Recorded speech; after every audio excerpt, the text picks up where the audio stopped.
Welcome into Bears Weekly, a Chicago Bears network production. Download the Chicago Bears official app, brought to you by Verizon, to follow the team on the go. Bears Weekly is brought to you by Advocate Healthcare, Athletico Physical Therapy, Bet Rivers, CDW, Connie's Pizza, IGS Energy, and Miller Lite. Here are your hosts, Jeff Joniak, a.k.a. the Mayor of Bearsville, and his sidekick, Tom the Surfmaster Thayer. All right, out of Week 9, Bears trip down to the Bayou to face the 4-4 New Orleans Saints. We'll discuss tonight. Welcome into Bears Weekly. Jeff and Tom with you. Thanks to our producers, Jordan Tredup and Dan Barilli from the Bears. And tonight at the ESPN 1000 studios, we got Jake Cantu and Sean Graney. The executive producer of the Bears Radio Network is Eric Ostrowski. Good to have you alongside, everybody. Coming up tonight, 6:10-ish. Tremaine Edmunds visiting with him earlier. And around 6:40, we'll join wide receiver DJ Moore. Tom, how you feeling? I'm feeling good, Jeff. You know, I'm excited to go down to New Orleans. I've been a part of some big, exciting games down there. They got a crowd unlike any others. And, you know, it seems like the turbulence and the excitements of an NFL season's never stop. And this week is no different than any other week with coaching changes here and at the Raiders, and then bringing a new guy aboard like Montez Sweat. I think he's going to add some excitement to this team. Yeah, we'll get into that here with Travis Smith, the Bears defensive line coach, visiting with the media today. Defensive coaches, this round of talks with the coaching staff, they alternate with the offensive coaches every week. But you're being modest about New Orleans. You just so happen to win a Super Bowl there. I mean, that's nothing to just, slide by. Yes, it was a memorable moment for every Bears fan in existence. But I lost a national championship game there as well. So when the Sugar Bowl, when I played there in college and Herschel Walker's freshman year was a part of the losing end of that was disappointing walking out of that stadium. But I had a couple of other exciting regular season games there. We went down there and played the New Orleans Saints when they were 7-0. And we beat them where I think Jim Harbaugh may have completed 2 passes. So this was on Waddle and Silva yesterday. They sent me this clip of Berminator going through he was, for the first 58 minutes of the game, he was 2 of 19. Correct. And then Waddle catches the touchdown, and you guys go on to upset them. Well, I guess you wouldn't consider it an upset, but they were unbeaten. But it was an upset. 2 for 19 for 58 minutes, and you still win the game. And Ditka said something to the effect, I'm done with skill, I'll take luck. Well, you know what, too, that was awesome soundbite. The New Orleans punter shanked a punt badly to give us field position to allow us to capitalize on the field position and turn it into a win. So, it was an exciting game, really, for the regular season. Yeah, you can't get any more exciting than that, and seeing a fiery Ditka all happy. Said he was chomping that gum pretty doggone good. All right, so Montez Sweat, the Bears acquiring him for a second-round pick at the trading deadline. Travis Smith, the Bears defensive line coach, and how this young man fits the Bears defense. There's a new piece to the puzzle now, and so it's how does it fit together? Who's depending with that combination of 4 men on the field?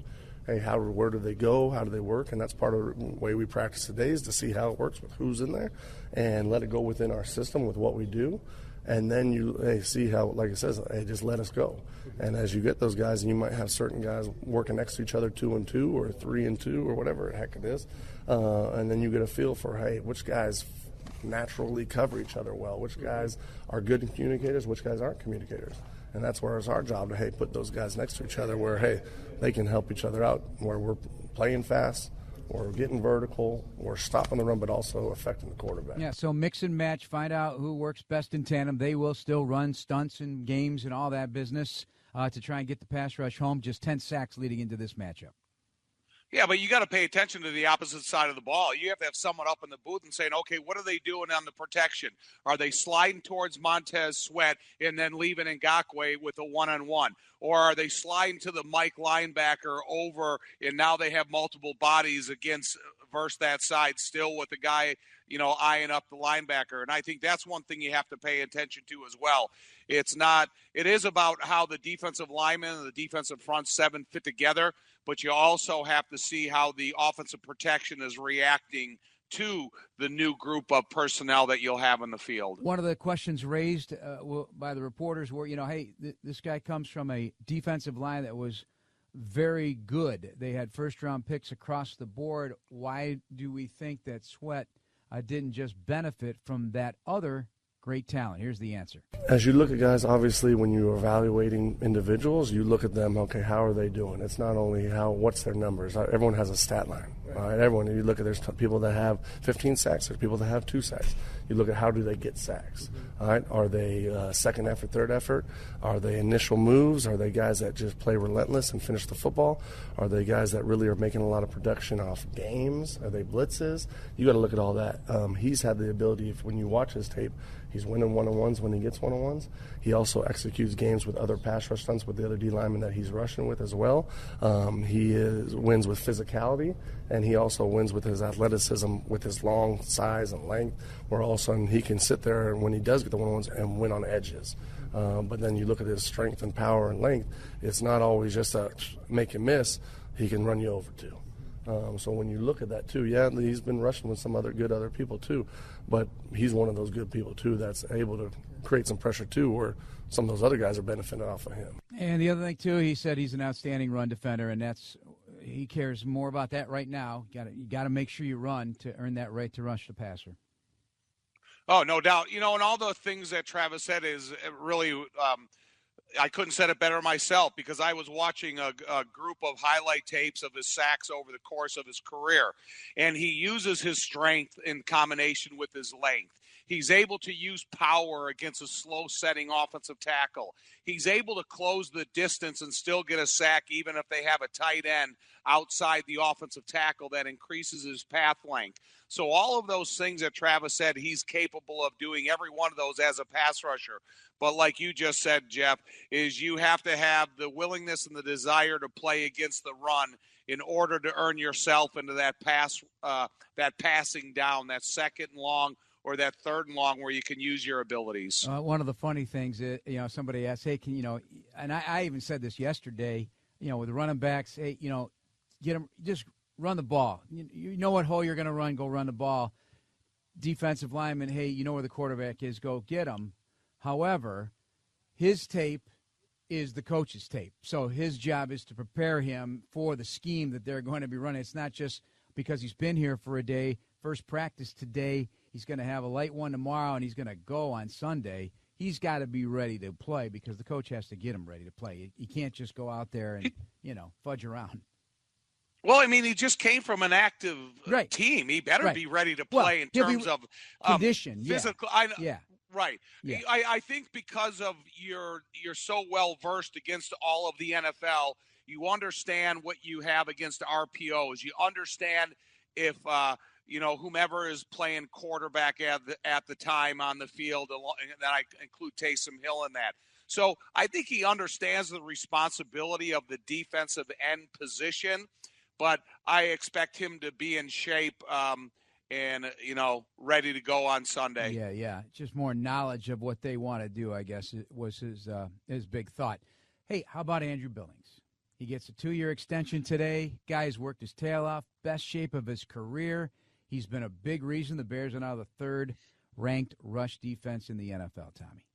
I'm happy for him, because you always like to see these guys because there's so many one-year deals across the landscape of the NFL. It really wasn't like that when I played. And so when you see these guys come to a team and you have a one-year deal, all of a sudden you give that reflection inside the locker room, inside the meeting rooms, inside the weight room, and on the game field that it is important to you, and then you earned this contract. It's not you're rewarded. This contract is you earned this contract. And so I'm happy for Andrew Billings, and I think that he could do a lot with like Javon Dexter and Zach Pickens and stuff, and let these guys understand a little bit more about interior football from a guy like Andrew. One more from Travis Smith. When the deal was announced today, the players, the D-line, even the DBs, the special teams coach, several guys opened the door to our room and were congratulating him.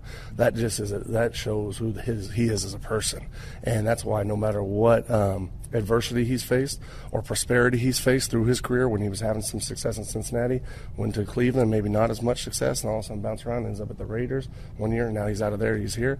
That shows the type of character he has, because the impression he leaves on other people that he's able to get success, and then all of a sudden here, making a good enough impression on all of us and Mr. Poles to make sure that we get him locked down here for a couple more years. Yeah, that is what new money in a locker room does for a locker room, right?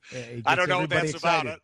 I never got a contract in the middle of the season. The only contract I signed in the middle of the season was my last year of the USFL, and I signed it with the Bears, and I couldn't tell anybody, so I was just trying to keep that excitement to myself. But it has to be an exciting time for these modern-day NFL players to get an extension in the middle of the season. No question. Coming up next, we'll be joined by Tremaine Edmunds. My conversation with him here on Bears Weekly on ESPN Chicago and the Bears Radio Network. This is Bears Weekly with the voice of the Bears for 23 years, Jeff Joniak, on the Bears Radio Network.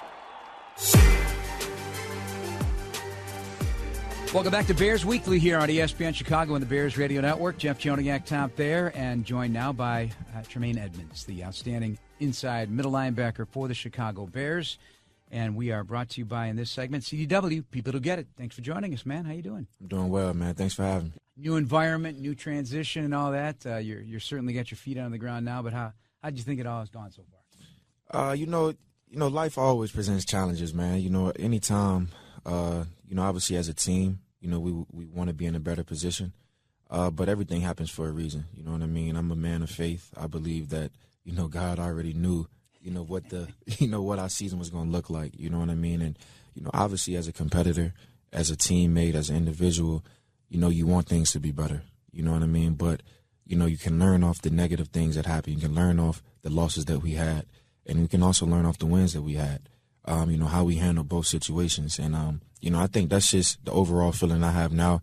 I'm confident in the guys that we have in the room. You know what I mean? We have a ton of great players, you know what I mean? And no matter, what happens, you know what I mean? I don't think our identity is really based off, what the outside world may see us as not right now. Because everybody that's inside of the locker room understands and knows, like, who we have in the locker room. And, things are going to turn around. Like I tell people all the time, man, it's a little, thunderstorms now, but the rain don't always last, man. And, when that sunshine comes, it's going to be bright. And, we're going to show the world who we are. Still blows me away. I had to double check again and make sure you didn't have a birthday I missed, but you're still 25 years old in his sixth year, and you just get Montez Sweat into the mix. He's been in the league now 4 years, right? And he's 27.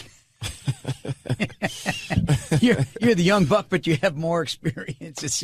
It's crazy how that is. But I mean, you're so important to the future of this franchise. Whatever's happening this season is still a process towards the future. I know that's a lot on your shoulders, but I think you're experienced enough and tuned in enough to understand that you are more than capable of bearing that kind of responsibility, right? Yeah, for sure. Like I talked about, man, it's going to be good times, it's going to be bad times, but, the stuff in the middle is what make you who you are.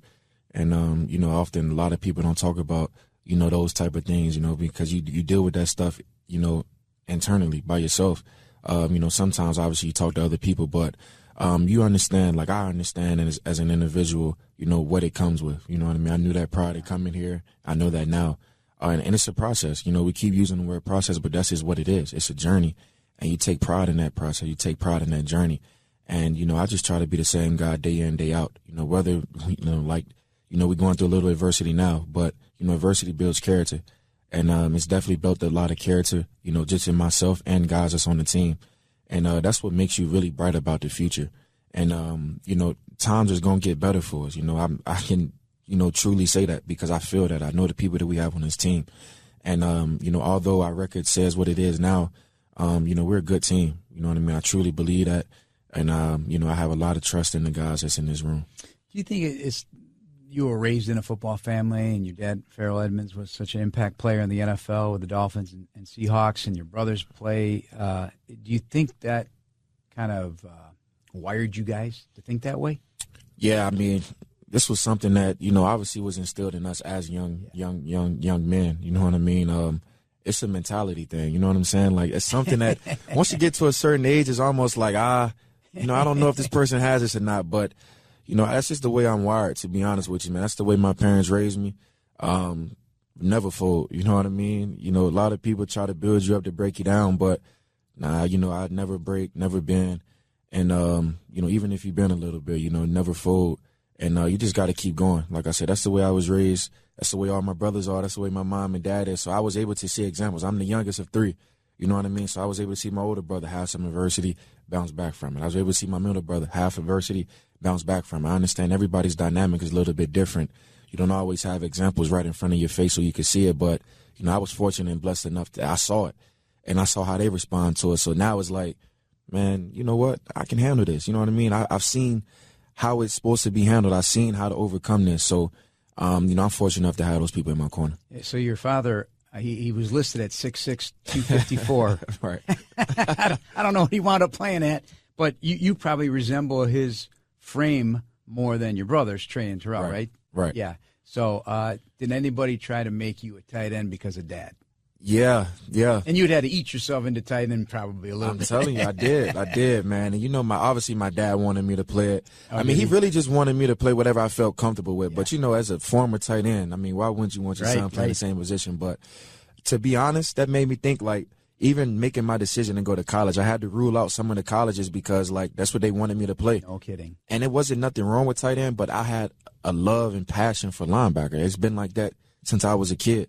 And I wasn't going to change. Like, I wasn't going to bend. I was like, you know what? This is what I want to do. This is what I love. This is what my heart really desires. So this is what I'm going to do. So I had to weed out a couple of colleges just because of that very reason. But, it comes with it. Did he want you guys to do in Maryland? One did, right? Or one both? Did. So we all went to Virginia Tech, but one was a graduate transfer to Maryland. Okay. Yeah. Maryland was in, one of my top choices for colleges. So, I like the college, but, I think everything panned out well for me at Tech. Oh, no question, no question. Here with Tremaine Edmunds, Bears middle linebacker. What's it like running with T.J. Edwards? You guys are a dynamic duo right there. Yeah, that's my guy. I think anytime you have somebody, like, to his knowledge, not just what he do on the field, but off the field, you know what I mean? I respect him as a man. And I think when you respect somebody as a man, it's just like it builds a bigger bond than just what can be done on the football field. I talk about that a lot. Like, football is a brotherhood. It's not just about, okay, I just go to work with this guy and that's what it is. Like, nah, it's a brotherhood. Like, we can laugh outside of work. We can hang out with one another and we can just chill. And, those are qualities that he possesses. And, obviously that's just – notice I didn't say anything about the football aspect. Yeah. We all see, the player he is, his playmaking ability. And like I said, man, it's early.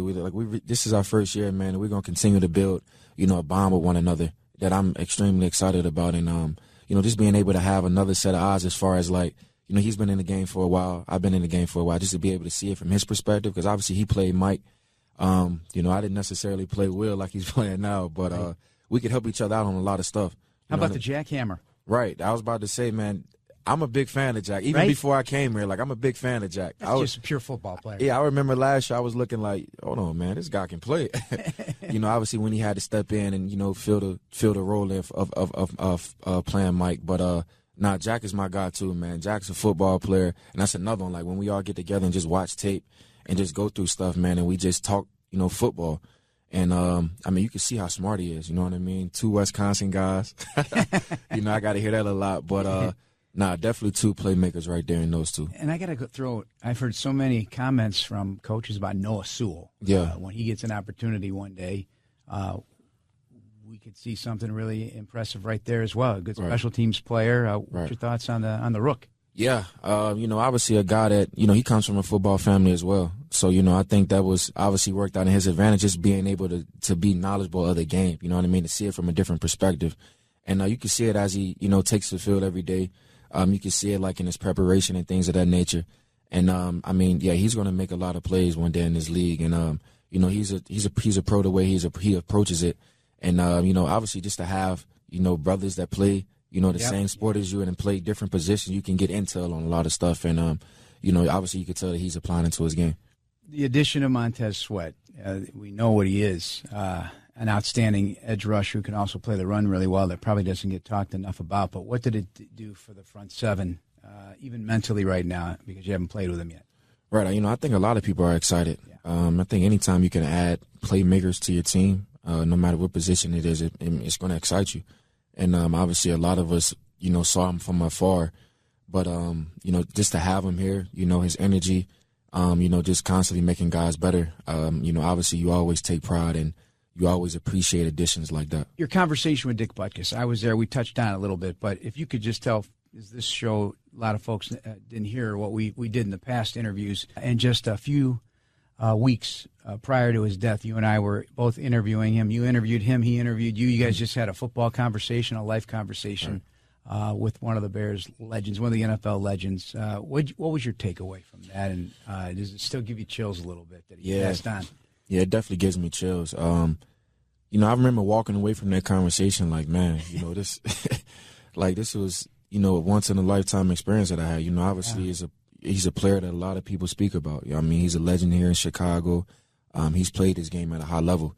I remember even going into the conversation, I was just like, and if I get the opportunity, I'm going to ask as many questions as I want until he tell me, you know what, I'm good. He would have talked to you for 6 hours. Yeah, you know what I mean? And I wanted to take advantage of that. And, that's just something that I've always been that way. You know what I mean? That's why, I'm constantly growing. I'm constantly learning new things because you're a sponge, aren't you? I'm a sponge. And I can just sit and, and I can ask some questions all day because I constantly want to learn.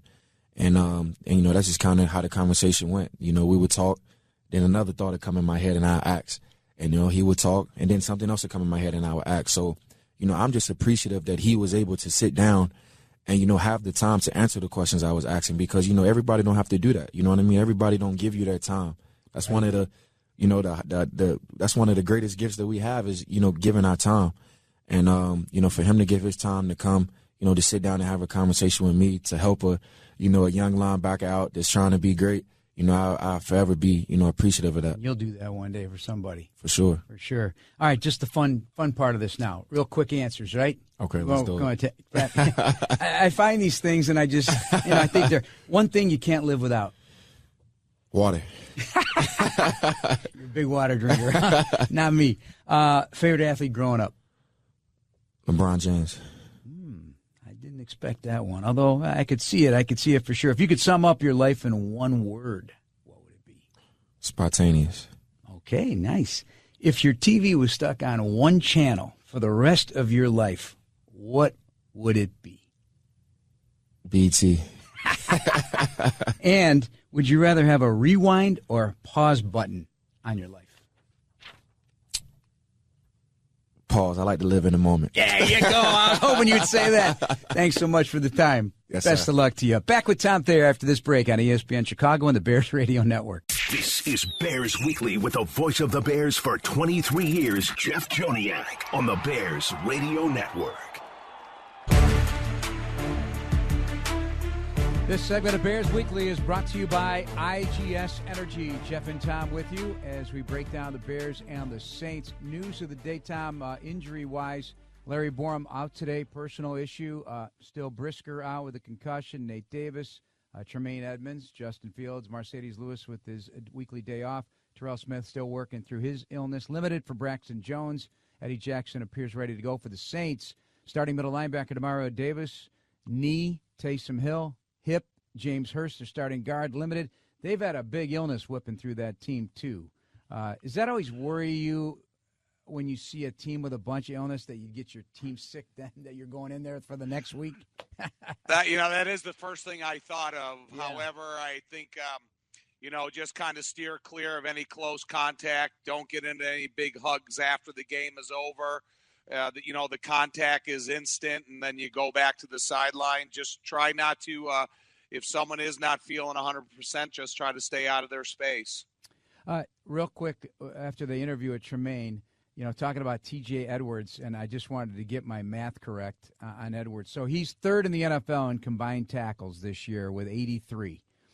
And Roquan Smith was right below him at 82. So I started looking at their stat line. And this is just a stat line, so I'm not trying to make any comparisons. But listen, so T.J. Edwards has one more tackle. He's got a half a sack more than Roquan Smith, 2 to 1.5. He's got 4 tackles for loss. Smith has 3. Edwards has 4 quarterback hits. Smith has 3. No pass breakups awarded to Edwards. Smith has 5 of those. Edwards has a forced fumble and a fumble recovery. Smith has none of those. It's just interesting conversation, but it does also underscore the fact that T.J. Edwards is probably quietly having a very nice season for the Bears right now. Do you know how many sacks as a team Baltimore has?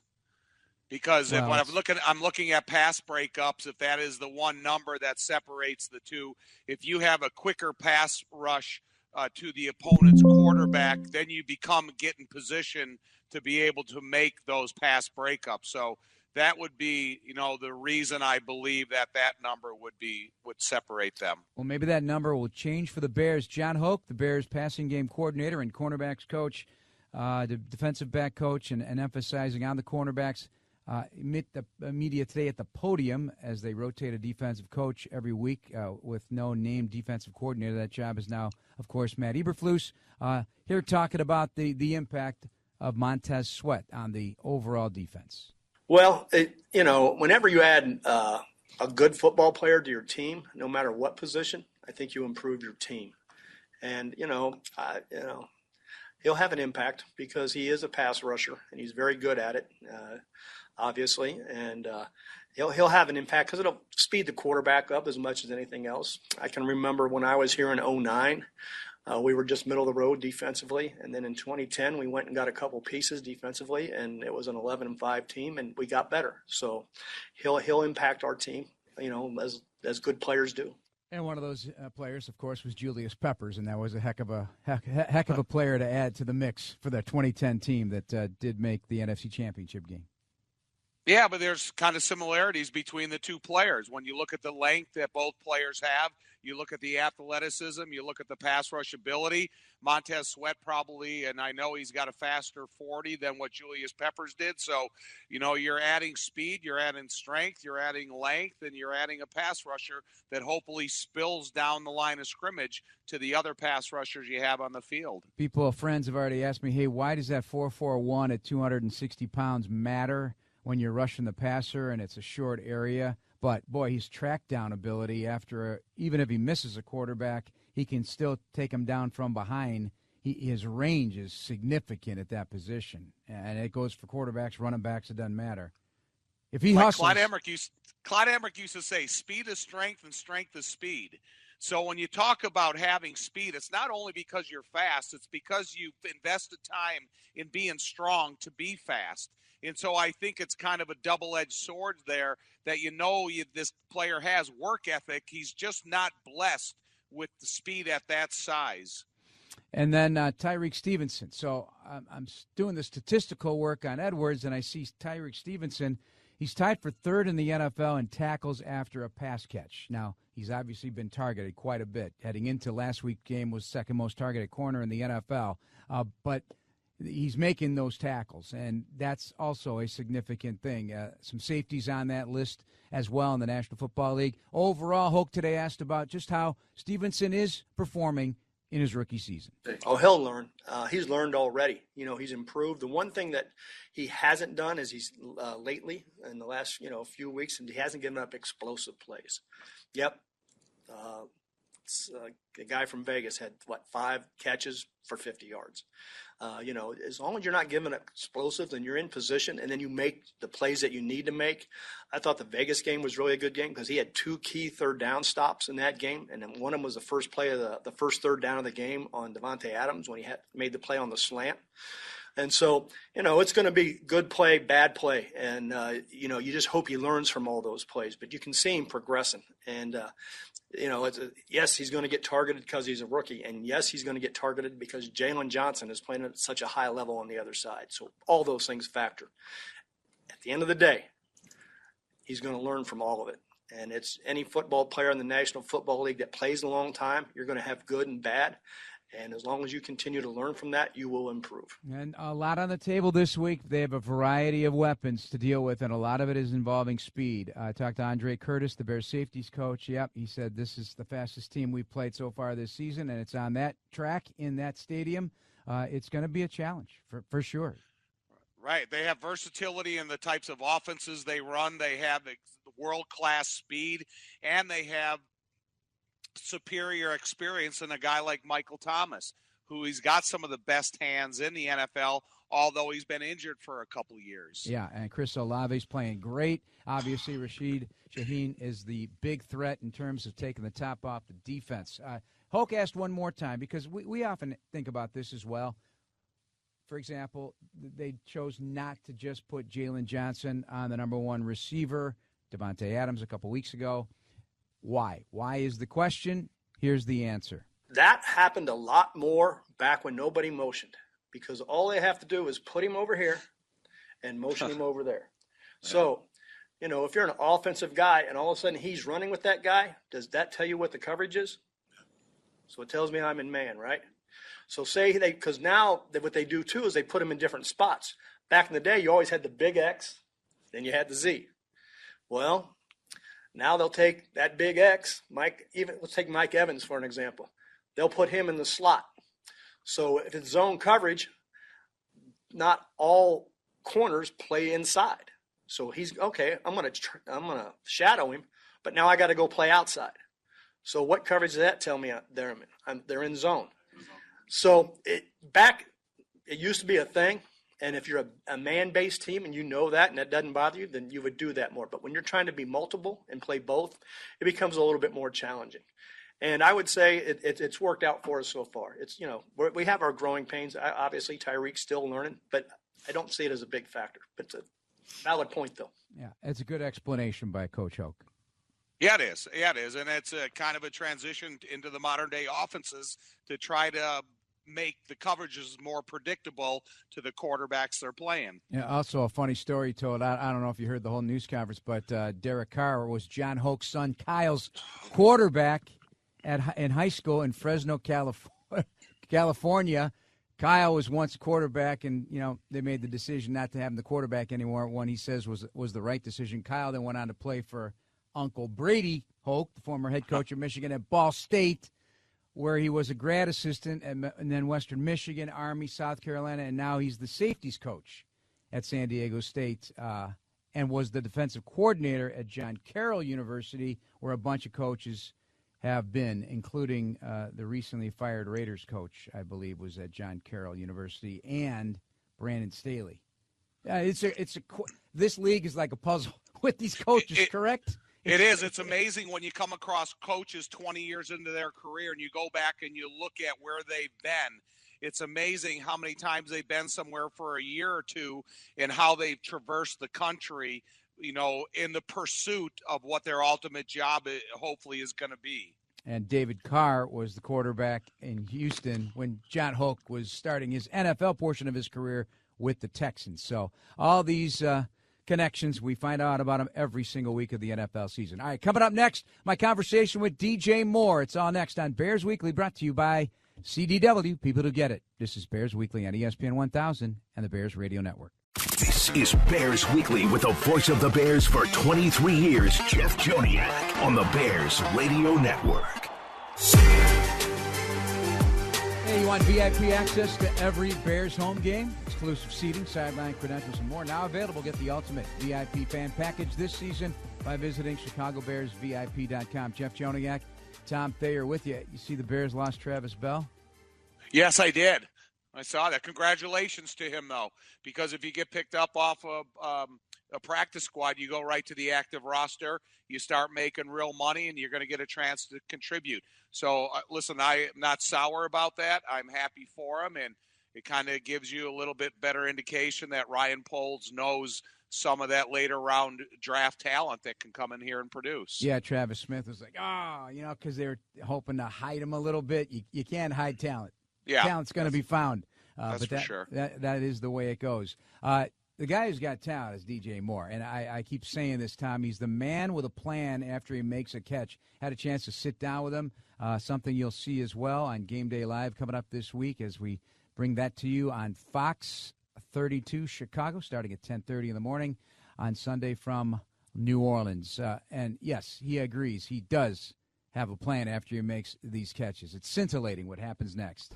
Does this happen naturally, or after the focus of making the catch, do you have a plan for your exit strategy? Most of the time it's planned because I know where I left him to catch the ball, and I know that the angle that they're going to take and well, hope they take. And sometimes it works out for me. Sometimes I do got to be tough and run through a tackle. But for the most part, I turn the right way and get some yak. To me, it's like, hey, listen, I covered Michael Jordan all those years and was sitting courtside for all those NBA championships. He always had a plan. Yeah. I think you have a plan every time you catch the ball. For example, a couple weeks ago, you're catching a pass in the red zone, and you kind of disappeared in a cloud of white jerseys. And I'm thinking, oh, my gosh, how did he get from point A to point B that quick? The suddenness, that's the key. You have suddenness after you make a catch. Yeah. I mean, I'm telling you, that's a rare trait, to be honest. Yeah. So when I was growing up, I ain't like really getting hit that much. So I had to figure out a way to stick and move, and I guess the quickness and suddenness came from that. And I just always had that extra sense of where I leave people or where people coming from. So having a plan, that's my plan, not to get hit. It's awesome. I want to go back to the Washington game because I haven't talked to you. I haven't talked to you in a while. You said you were really nervous before that game. Yeah. I mean, you've been in the league 5 years. Why that game? I know you're a Maryland guy. We stayed on campus, for crying out loud. It was a beautiful hotel. Nicest hotel we've stayed in years. Yeah, that was a good hotel. Right. But what made you so nervous before the game? I'm nervous going into every game. That game, I just felt like we was about to go off. And then somehow, some way, somebody was about to have a great game, and it so happened to be me. So I was just ecstatic and going out there. As soon as the first whistle first play went off, I was all calm and I was locked in and in the zone. Then we had that long completion, me and Justin. And then after that, the stars aligned and we just started clicking on everything. Yeah, how about 8 for 230 and 3 tutties? However, we all know you didn't step out of bounds. So my math, it would have been a 63-yard touchdown. So 8 for 261 and 4 touchdowns. That is a much better ring. And I know it got under your skin, got your blood up a little bit, that they say you stepped out of bounds. You didn't step out of bounds. That would have been a day now. Yeah, I have no clue who or why they said I was out of bounds, but at the end of that play, you see me hopping down the side. I was so mad. I was like, man, that could have been 4. And what you say, 261? That would have been a nice little thing that I'd have had to try to beat again. Yes, exactly. But that game is, to me, going to maybe be symbolic for the rest of the season because it ended that long streak that you had nothing to do before you got here, but it was a 14-game losing streak. You end it. You have the big day. The offense started percolating. Things starting to really – defense is getting better. It's healthy. There's health coming. I don't know. We're going to look back at that game, and that performance is maybe the impetus for getting somewhere. Do you get that sense? Because every season has a benchmark moment. It does. Yeah, I feel like that for the offense and the defense. Well, they played the whole game how we all did, from offense, special teams, and defense. We always aligned together, and we piggybacked off each other. And the offense just had a glorious day, and the defense held their own, and special teams did a good job. But I feel like for the offense, that day was the turning point for our offense to actually know the identity and what we want to accomplish and how many points we want to put on the board. Your best day in the NFL. Yes. To this point. I think more damage is available to be done. Yes. I can't wait. Hey, I know you feel it, and I know you're humble, so I don't know where you're going to go with this, but no matter who I speak to, whether it was in Carolina, and we talked about this when you first got here in free agency, we met on the first day. I mean, people were calling me up, hey, you're going to love this guy. As a guy, forget about a football player. Why do you believe you're so revered by your teammates? Because every day I just come to work. Make them laugh when we're off the field. If we have a break within practice, I make them laugh or say something funny. But at the same time, I still try to help them out, be that leader from the front by example. And if they ask me something how I did it, I'm free to just give them advice or tell them how I did it, and they can incorporate it into the game. Yeah, the funny thing is you're very soft-spoken in general, right? But where's this humor coming from? What do you got? What's your go-to? I don't know. It just be random times out of nowhere. Mainly in the receiver room because I'm comfortable with them guys. So they get the full DJ. Everybody don't get some other people, but they don't get the full. You could have been something other than a wide receiver, apparently, since Penn State recruited you as a safety. But you say you didn't like getting hit, but maybe you would have liked hitting. No, I'm okay. I got recruited for safety from a bunch of schools. actually Phil Snow, we just bored in, was at Temple. He wanted me to play safety, and I told him straight up no. Oh, that's funny. Yeah, no. But I could have did it, but nah, I wasn't. I like where I'm at. We get paid for it. You're putting all your traits together in a way that God-given and the things you've worked on to its fullest. I mean, absolutely a premier receiver in this league, and I know you're humble and you don't want to say it out loud, but the facts are the facts. And I always find it interesting how some coaches can close their eyes and envision somebody based on maybe their size or body type when there's much more to it than that. And, the way you play the game is beautiful. Yeah. I appreciate it, man. Yeah, but taking that defensive background and a little bit of quarterback and just putting in a receiver, it just helps me to understand defenses, look at the play from a quarterback perspective. Then I had a little running back in me, so when I catch the ball, you see that. Oh, yeah, you do. And, all right, I'll end it on this. I read a story that was done about you coming out of college, and the line stuck with me, and these things do from time to time when I analyze players. A quiet presence. Yeah. That embodies who you are. Would you say that's a proper explanation of who you are, on and off the field for that matter? Yeah, that's probably hits the nail in the coffin. Growing up, I always was quiet, but everybody knew I was in the room. And my first presence was felt on the field, no matter what. I'm not a rah-rah guy. I won't talk back if people was talking trash and stuff like that. If, something's going on and I need to say something, I'll speak up. But other than that, I know 9 times out of 10, if I'm in a room, people are going to look at me to see if I have a reaction to something or not. Yeah, that there's a name for that. That's called respect and a little bit of charisma as well, Big Tom, from DJ Moore. Yeah, one of the most frustrating things for me about DJ Moore, he's the most underutilized player in all of the NFL. When you look at A.J. Brown and having 125-plus yards over the last 6 games, and then you look at the Commanders game, targeted 10 times for 8 catches. The Vikings game, targeted 8 times for 5 catches.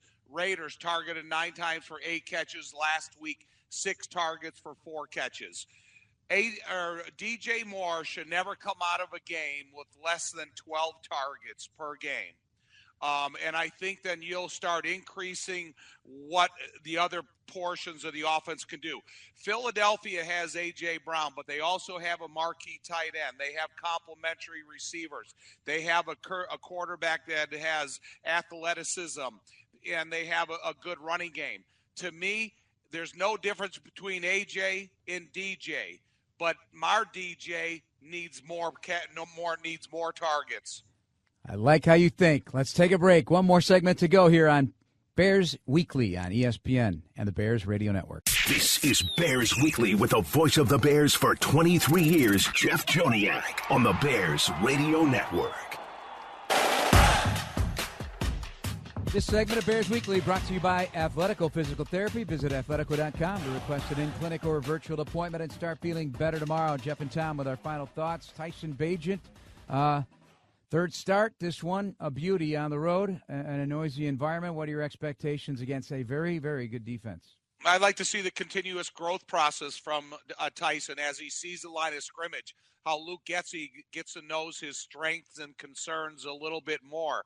But it's not a one-man job here. Tyson has to be the complement to a solid running game that, they get the most out of it. Again, I think more throws to DJ Moore and continue the effort to Cole Kmet, and Tyson just be a part of the offense that you've practiced all week. And I think every game that he plays is a new learning experience, from having a home game to having a game in the Chargers that wasn't that loud, to a stadium that's going to be as loud as he may have ever heard as a starter. And I hope they run the ball, and I hope they stop the run, and I hope Alvin Kamara doesn't go off and have a huge game against us. So that's for sure. We'll have it for you, though, starting at 12:02 from New Orleans. Tom, good job. Thank you. That's going to do it tonight for Bears Weekly. Thanks to all our producers, Jay Cantu and Sean Graney in the ESPN 1000 studios. Coming up next, we've got Chris Black and Adam Adala. They'll entertain you for the rest of the evening. Thanks for joining us here on ESPN 1000 and the Bears Radio Network.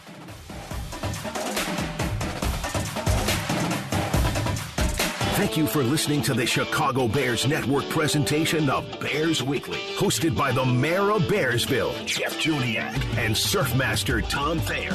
Podcasts are available on the Chicago Bears official app. Bears Weekly has been brought to you by Apple Podcasts, Bet Rivers, IGS Energy, and Miller Lite.